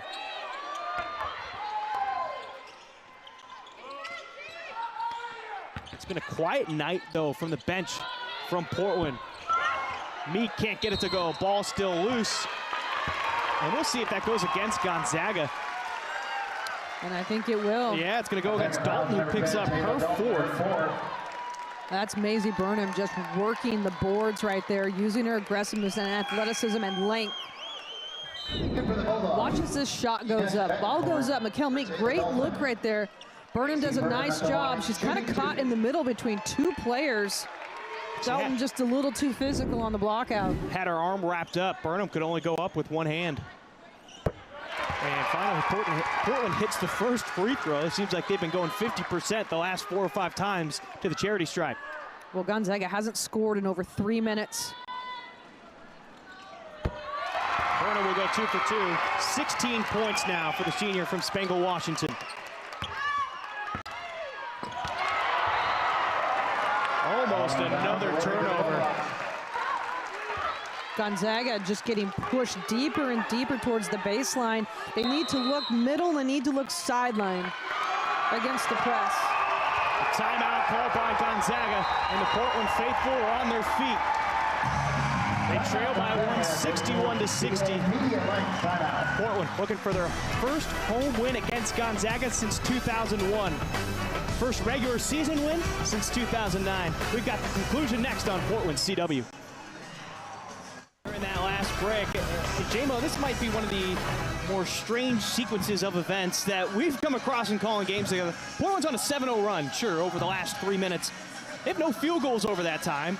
Meanwhile, Gonzaga, 4 turnovers over the last 3 minutes. They, too, are also on a scoring drought. It's been all free throws, it seems like, here in the fourth quarter, as Portland only trails by 1. Yeah, 7 free throws, and I'll tell you that it's smart, though. I mean, if you're not shooting the ball very well, go make something else happen. Portland doing a great job of attacking the glass, and that was an area that had to improve if they were going to have a chance at the end of this game, and they certainly have made an adjustment. Maisie Burnham just getting hands on things, deflections, and it's turnovers going the other way for Gonzaga. They have got to handle the pressure and get quality looks at the offensive end. Gonzaga's given up 28 points off of their 22 turnovers. Another thing to look for as we get down here at the end of this game. 27 free throw attempts right now for Portland, 19 makes. Just 5 free throw attempts for Gonzaga in this entire contest so far. Especially in a very physical game. I mean, both sides.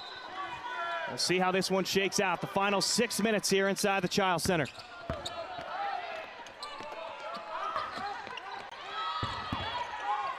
Much better job of Gonzaga attacking with the pass, looking down the floor. Turner got by Hull, but Hull using that extra length on the wingspan for the block. 6 on the clock. Gonzaga has to be aware of it. Betancourt crossing up Shearer, and Hybens did not get a clean pass. Another turnover for Gonzaga. Betancourt at that point has got to just go try to make something happen. Not time for a pass right there, and they turn it over. 6 turnovers in 3.5 minutes for the Zags.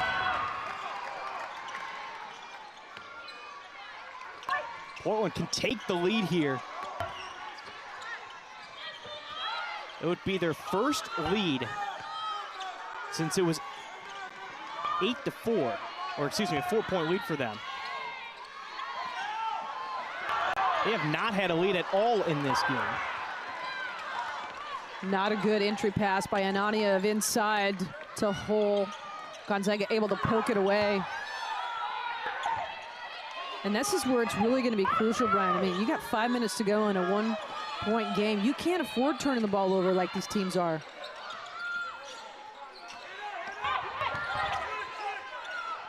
Pass broken up by Burnham, and they're going to call a foul. We'll see what they end up calling on. Ivins is slow to get up, by the way. Well, it looked like Burnham actually was out in the passing lane and got the steal, but I don't know if she got hit from behind. I mean, she's acting like she kind of got hit in the head area. We're going to send it to break as they figure things out here inside the Child Center. 61-60. Coming down to crunch time. 4:47 remaining.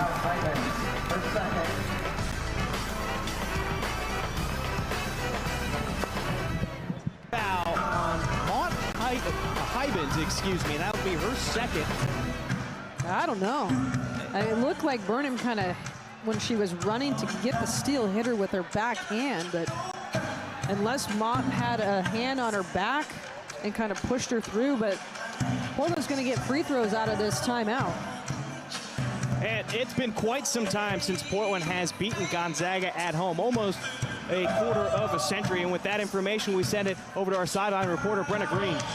Yeah, I went to Portland Sports Information Director a few commercial breaks ago to get some stats on this. The last time UP beat Gonzaga in the regular season was 2008-2009 on the road. Final score of that one, 70-67. But the last time UP beat Gonzaga in the Chiles Center was the 2001-2002 season. That final score is 62-59. The date was January 31st, 2002. So like you said, Brian, nearly a quarter century ago. It was actually nearly 23 years ago, if we want to be super exact. But then I got even more exact. I went to the internet, busted out the handy-dandy date calculator.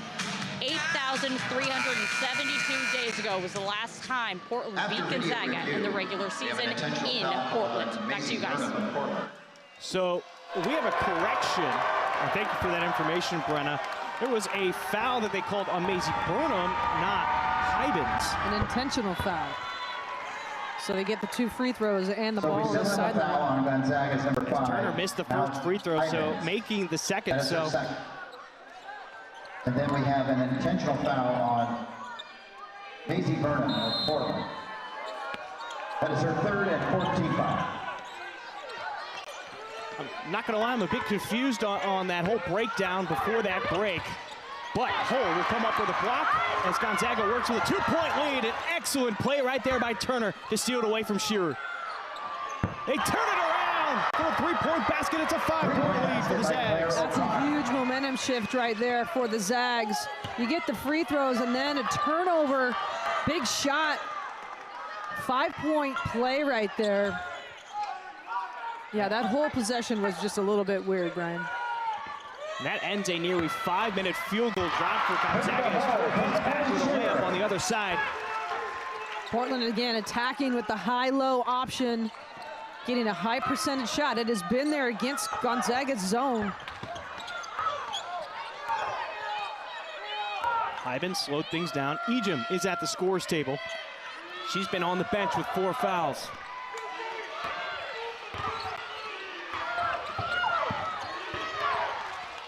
Turner going around Shearer. Gonzaga has 6 on the shot clock. Turner got the ball back after it was poked away. Out to Whittle. Dalton with 1 on the clock puts it up, and it's off. Great team defense by Portland right there. Again, winding the shot clock down. Mikkel Meek gets a little bit of a push there at the end of that play, and she'll go to the free throw line with the stop clock here with 3.5 to go. That's huge for Portland. You just mentioned it. With the clock stop, you're able to cut into this lead as Alexis Mark will come back onto the floor for Portland. Hull will get a breather. Whittle is off. Ejim is back on. Dalton had to shoot that 3 with literally 1 second on the clock. Portland's defense just swarming. Turner's got to look to make something happen a little bit quicker on that clock and not give it up. She's a good scorer. Go score. Hybens, by the way, now with a double-double, 19 points, 11 rebounds as Meek goes 2 for 2 from the stripe, and we're back within a 1-point game. Mikkel Meek's been very efficient tonight. She's got 14 points. That ties her season high. Her career high is 15.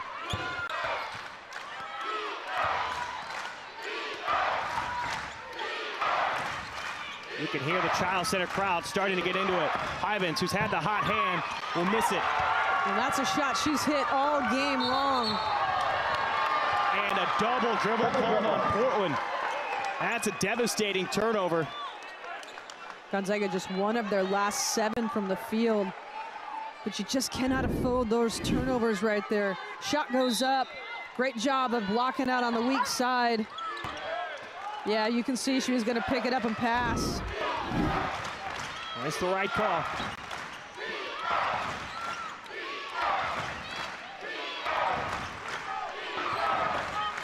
Hybens. Now it's Dalton to Ejim. 10 on the shot clock for Gonzaga. Portland doing a great job of switching and not allowing passing lanes. That pass almost took Dalton out of bounds. O'Connor flips it up, and the long rebound for Hybens. That's number 12. And the active hands from Anadia. Ball still loose. It's on the floor, and we've got a jump ball. We have a jump ball. Awarded to Nadia Gonzaga. did a great job of giving herself a chance to get that ball, but rebounding right now. That shot goes up. If you are Portland, you have got to push back and put a body on somebody. Portland's being out-rebounded by 10, 33-23 currently. Back in for the Violets, And there's been 14 14 offensive rebounds for Gonzaga in this game.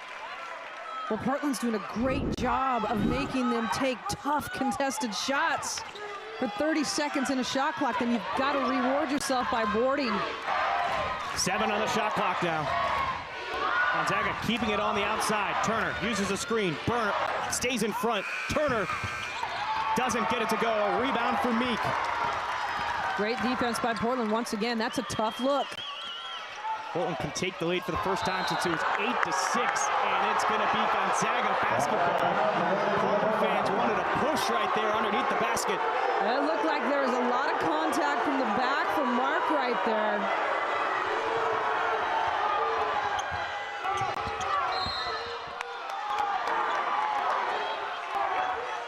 Watch the no call here on Mark when the ball goes out of bounds. Good ball movement. Burnham. A little bit of contact from behind right there. Just say Dalton had her hand on the back of Mark. So now with that foul, that'll put Gonzaga on the line. Dalton will shoot. Dalton had a good night. 10 points, a couple of assists and a rebound. Does have 4 fouls in 24 minutes of work. Well, she's making a difference. I mean, we talk about, her coming back from injury, Salenberg coming back from injury. Just a huge difference maker. I don't think she called that one right there. I think she shocked herself coming off the board. But she had some wide eyes as she looked over at her bench after making that one. Gonzaga's getting depth. 3-point lead now for Gonzaga. If you're Portland, you don't have to hurry and put up a 3 right here. You can still work your offense. You just need a high-quality shot, and they've done a good job of getting ball movement and getting the ball into the right hands of some veterans to make plays. Mark puts it on the ground. Got fouled. She'll head to the line. Mark, who's been the most quiet of the starters so far for Portland, now has 6 points and a chance to tie this game up. Beautiful sweep and go right here. The ball goes to the free throw line, and talk about making a play. Alexis Mark catches the ball, squares up, good sweep and go, uses the contact and finishes high with the left hand. Hybens gets called for the foul. That's her 3rd. As Mark rattles home the free throw, and we've got a new ball game. It's 67-all. Ejim running the sideline. She needs help. Just getting it in. Yeah, just getting it in. And now you put the hands in, with the ball in the hands of your freshman. Now it's Dalton. We talked about it, J-Mo. Gonzaga has struggled at times this season to close out games. We saw it last week against Oregon State on Saturday. Ejim with the left hand, strong take, and that'll give Gonzaga a 2-point lead. Well, good decision right there. Go to your player that can make things happen. She's been quiet, but Maisie Burnham a little too fast right there. Ejim now in double figures with 11 points, and you're right. Burnham left her feet right there, got a no man's land, ends up in a turnover. I believe it was Hybens and O'Connor that got the hands in the way. Just too quick right there. Burnham just going to try to make things happen, and this is what you don't want. You don't want to stop the clock by fouling.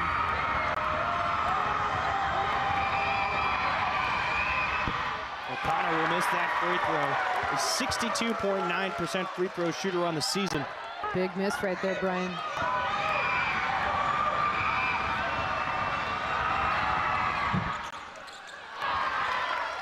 If you're Portland, once again, you do not need a 3-point shot. You need a high-quality shot and a stop. They get it to Shearer at the free throw line. Shearer going high off the glass. We'll get 2. Now, if you're Portland, you just do not want to foul. 12 points for Shearer. Solid defense if you are Portland. Try to make things happen and wind the clock down. Look to Gonzaga going to Ejim. Ejim right now at the free throw line. She has it with 10 on the clock. 5 on the shot clock for Dalton and the Zags. Dalton driving to the cup, the left hand, it's good!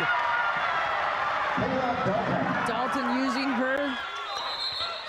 Meek was trying to call a timeout. The referee wasn't looking at her, so a couple more seconds went off the clock right there. And they should go back and review this and see if the clock absolutely stopped on that.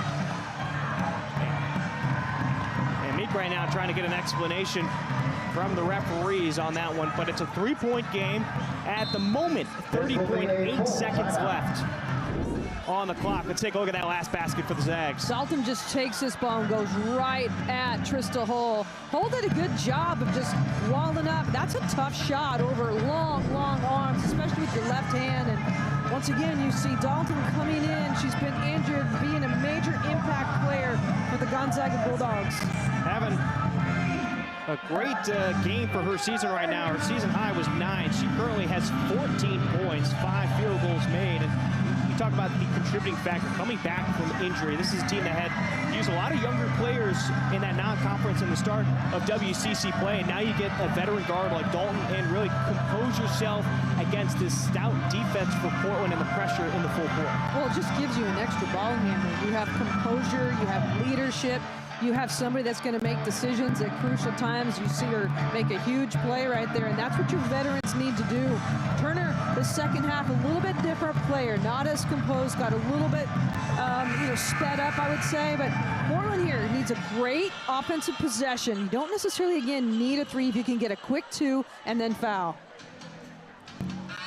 So they put an extra second back on the clock. It's 31.8 here in the fourth quarter. Portland has possession. They also have 2 timeouts remaining. So we'll see how this final 31-plus will end up. And if I've known anything about basketball games over the last few years, this final 30 seconds will probably take at least 10 minutes. If it does, I mean a lot of good things that have happened.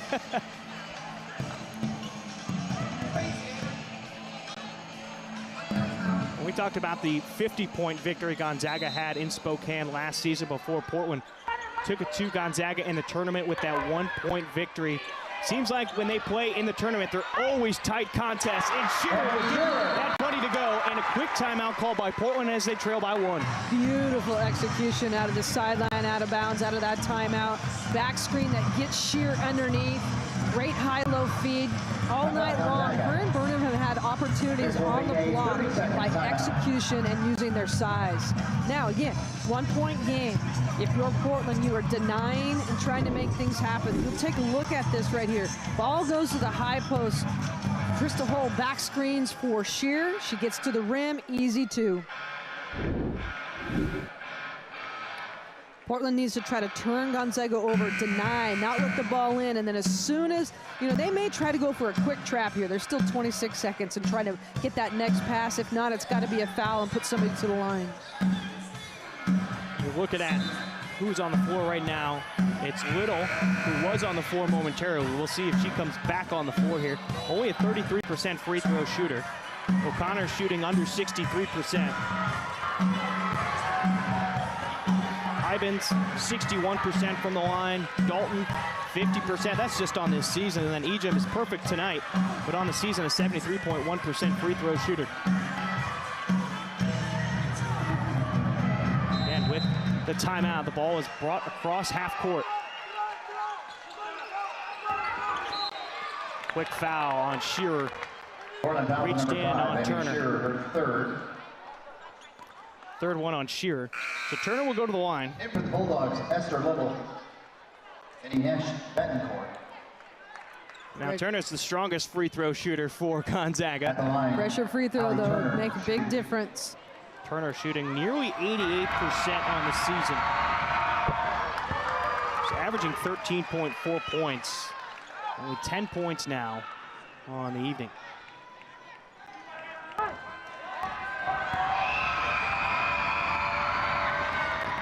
Freshman, ice in the veins, knocks down both crucial free throws to put her team up by 3. Just love the freshman's confidence. I mean, stepping up there, like you said, ice in the veins, knocks it down. Portland will advance the ball here. Again, trying to execute out of the timeout. May do something like they just did on that last possession with a quick shot, foul again, or look to get the three. You don't necessarily, if you get a really quick one like they did that with Shear on that last play, but if not, you got to look for a three to tie it up.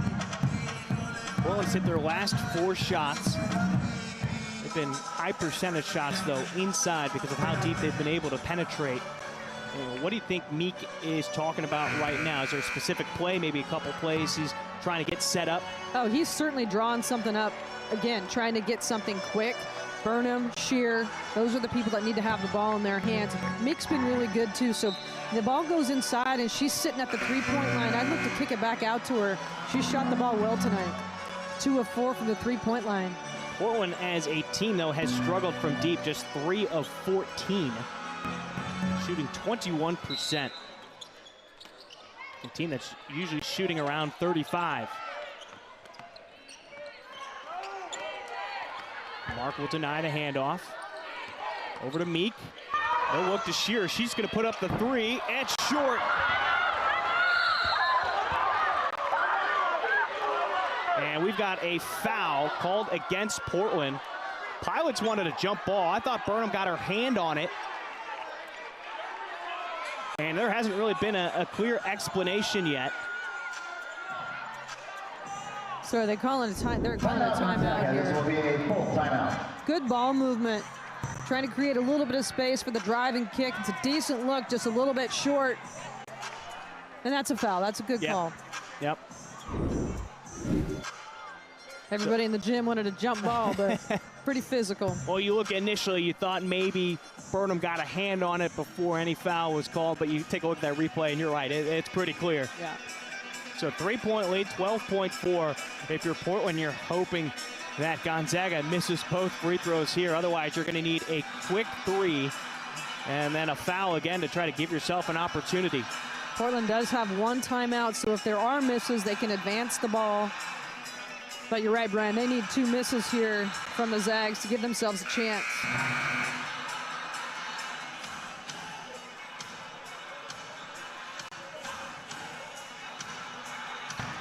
12.4 remaining if you're Gonzaga. This is a team that has not been able to close out some games late this season. What do you think they're saying in that huddle here in the final 12.4? Well, number one, step up with confidence and knock some free throws down, and then you just cannot foul if you are Gonzaga. You got to play position defense, switch everything. Oh, they're not at the free throw line. Oh, they called a timeout. You're right. It's a timeout called by Gonzaga, not a foul. Oh. Ejim barely got her paw on that one, so the foul will go against Hull. The fingertip catch. Oh my goodness. 16, I thought that ball was going out of bounds for a second. Ejim is 3 for 3 from the stripe today. Betancourt at the line. Betancourt and Little check in for Gonzaga. Shooting 2.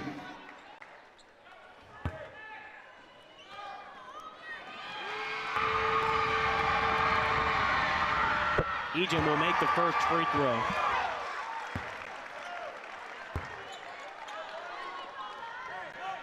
It was Hybens who was the big factor early on. She's having a career night. 9 made field goals, 19 points. Both are career highs for her. Ejim will go 2 for 2. And a timeout called by Portland that'll advance the ball as they trail by 5. You're right. I mean, she had 12 points in that first half. Didn't miss a field goal. Portland's done a better job of making it harder for her to get looks in the zone.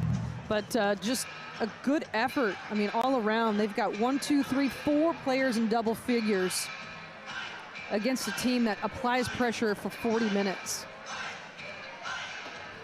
Let's take a look at the upcoming schedules for both teams today. For Gonzaga, the upcoming schedule for them, they're at Portland tonight, but they're going to be home against Santa Clara on the 4th. Then they're on the road, not too far away, though, as they travel to Pullman to take on Washington State. Then they're back home against Portland. 2 quick games against the Pilots, and then back on the road at LMU. It's not an easy schedule up and down for the WCC this season. No, and you look at scores around the league. Santa Clara defeated Washington State 68-62 tonight. San Francisco beat St. Mary's. So 2 big wins to shake up the conference standings. Shearer's looking for somebody. There's not a lot of time on the clock. And the ball's going to bounce out. Meek, pass to Burnham. And she will throw it up, and that'll be it. Not exactly how they drew up that final possession. It's a 5-point win for Gonzaga. They sneak out of here with the victory, 76-71. Gonzaga did a nice job of just weathering the storm right there. Stuck with the game plan, did a better job of taking care of the ball. That later part of the fourth quarter comes out with huge plays. Free throws big in the end for both teams. Well, for Portland, not exactly what you'd like to see. You started out 3-0 in conference. You've hit a couple of speed bumps with Oregon State, a tough overtime loss. Now you have a loss to Gonzaga on your home court. Both of them, I think you could say, were winnable, J-Mo. Winnable, but this conference is going to come down to the last couple of weeks. I mean, we have 4 or 5 teams really vying for that top spot. I mean, you look at the scores tonight. Santa Clara beats Washington State. San Francisco's 4-0. They beat St. Mary's 87-73. Oregon State just sneaks by LMU 59-56. I mean, and that's who Portland has on Saturday. Must win. Yeah, you talk about the next game for Portland. Let's take a look at their upcoming schedule. They will take on LMU for the second time today, this time at home. It'll be part of a doubleheader inside the Child Center. Tip is at 3 p.m. Then they go on the road down to Malibu to take on Pepperdine, and then a tough contest at home against San Francisco. Then you're back on the road at Gonzaga. It just does not get much easier for UP. No, and it's just get back to the drawing board. I mean, they're okay. They have played 2 tough opponents. They've had chances to win, just haven't finished the game. And it's really, I think, you go back to, you're looking at stat categories. Bench production hasn't been there the last couple nights. Only 2 points tonight from their bench. That is not a stat that we normally see. They've got to get back to rebounding the basketball. They did a nice job of getting decent shots. Didn't shoot well from the three-point line again tonight. Only 19%, 3 of 16. And, they're there. They just have to put 40 minutes together. Well, that's Jennifer Mountain. I'm Brian Sly. Thank you to the production crew upstairs for putting us on the air today. It was a victory for Gonzaga, 76-71. As we sign off for the final time, I'm Brian Sly. Thank you for tuning in, and we'll catch you next time. Pilots back in action, 3 p.m. on Saturday on ESPN+. We'll see you then.